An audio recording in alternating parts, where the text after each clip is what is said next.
cette thématique? Alors, j'entends mes concurrents dire que finalement, la bétonisation, c'est un thème de campagne électoraliste, où on n'y peut rien, où il y a la loi, et finalement que le maire ne peut rien faire pour s'opposer à ça.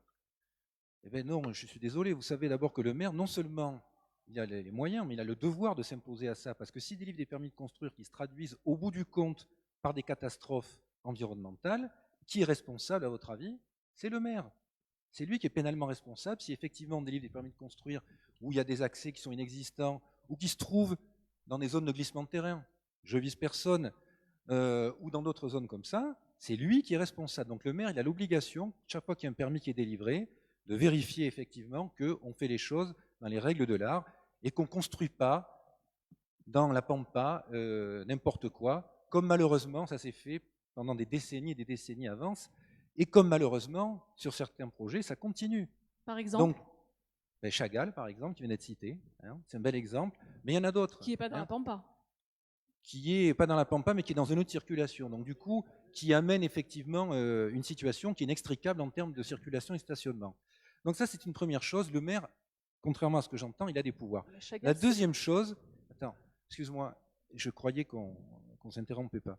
Donc la deuxième chose, c'est que devant nous, parce que justement, ces problèmes de ruissellement, de catastrophes écologiques liées à l'urbanisation sont de plus en plus prégnants, il y a un certain nombre de normes qui sont devant nous, qui vont sévériser considérablement et rendre plus compliqué la construction tous azimuts, notamment sous la pression de la loi SRU. Je suis désolé, Jean-Louis, d'ailleurs je suis d'autant plus désolé que c'est une, entre guillemets, soi-disant écologiste.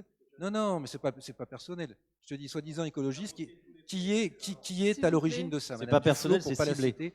Donc, ce que je veux dire par là, c'est que il y a effectivement des pouvoirs qui sont donnés aux maires pour limiter ça, il faut les utiliser, mais ça ne résoudra pas tout le problème. Parce que le problème, comme tu l'as évoqué à l'instant, c'est que au-delà de la réglementation, il y a une logique économique là-dedans.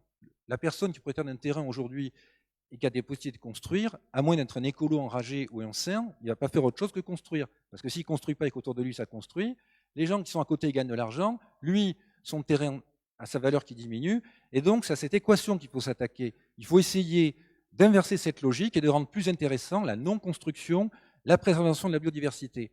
Et ça, jusqu'à une époque très récente, c'était quelque chose de complètement inextricable parce que ces mécanismes qui permettaient d'aller dans cette direction, ils n'étaient pas mobilisables au bout d'un particulier. Ça a changé.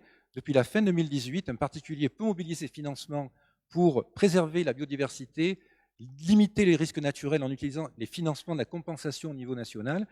Et si je suis élu, je vous garantis que ces mécanismes, je saurai les mettre en place dès le moment de l'élection parce que je les connais déjà sur le plan professionnel. Monsieur Scalzo, sur la construction de logements notamment, vous